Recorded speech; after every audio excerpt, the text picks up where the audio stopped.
welcome to the Straits Times studio. I'm Dawn, and I'm here with Dr. Graham Ong-Webb of the S. Rajaratnam School of International Studies, as well as Audrey Quek, and she's our opinion editor for global affairs at the Straits Times.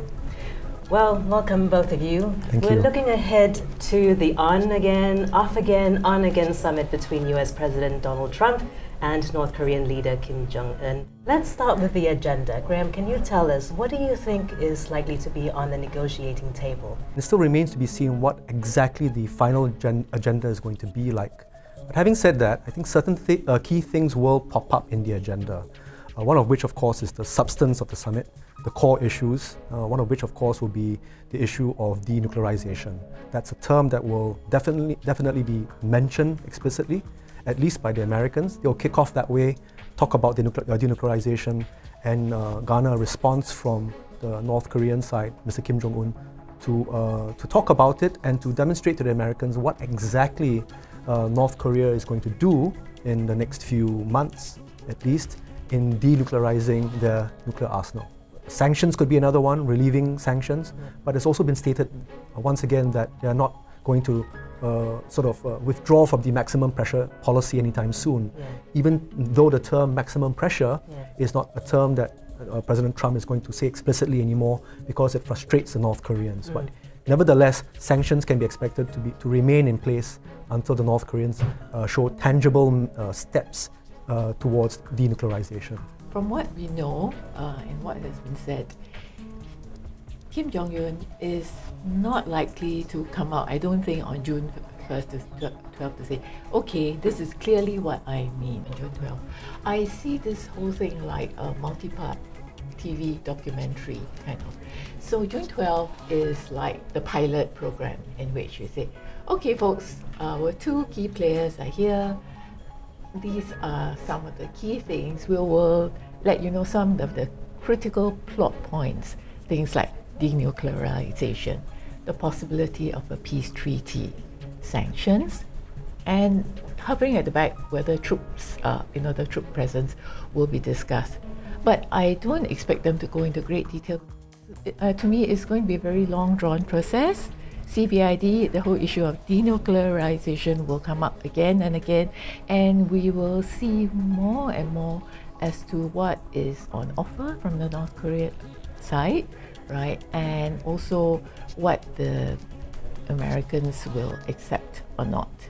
So, as I said, akan datang, wait for the next episode to come.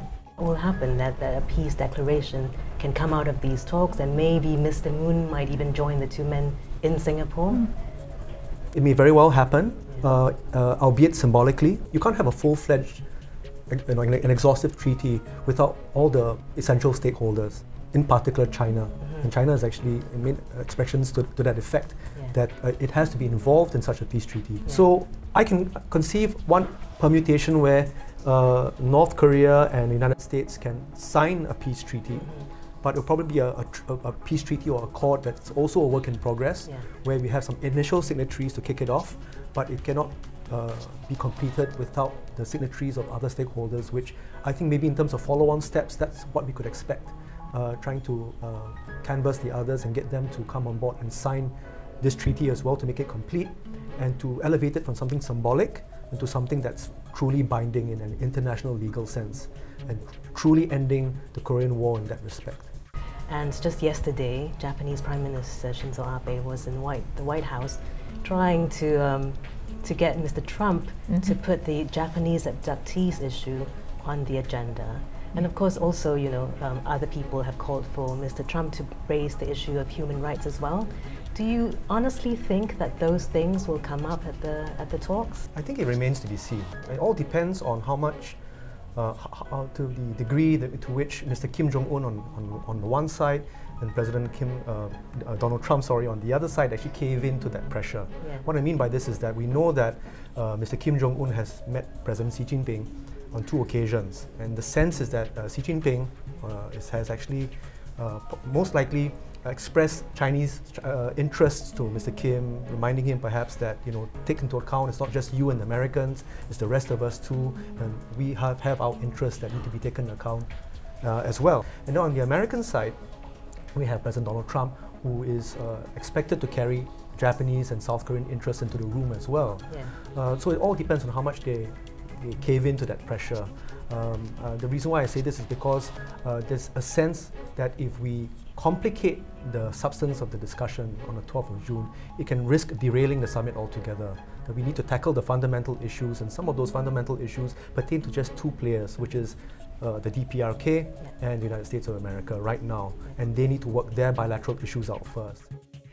You know, even though, well, China and the US have very, very different interests. They are supposed to be strategic competitors, but I think he got on well with Mr. Xi, don't you think so? And he's able to bend over backwards and say, okay, I will support you with the ZTE. So, So, I agree, So Yeah. far, the various meetings with other heads of state between Mr. Kim, President Xi, and President Moon have all gone very well. And I'd just like to take up the point about Mr. Kim, to give him credit for a moment, lest we underestimate the man, that actually he's quite savvy. He's pressed all the right buttons. It tells me that he knows how to read people, or he's received very good intelligence from his aides to help him how to read and to anticipate things. So it seems that a lot of things that have been happening over the last half year have really been in Mr. Kim's favor, and some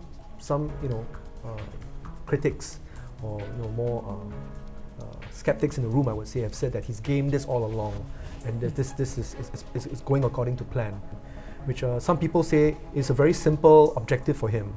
It's about just shaking hands with President Donald Trump, and that in and of itself being telecasted back to his people in North Korea, his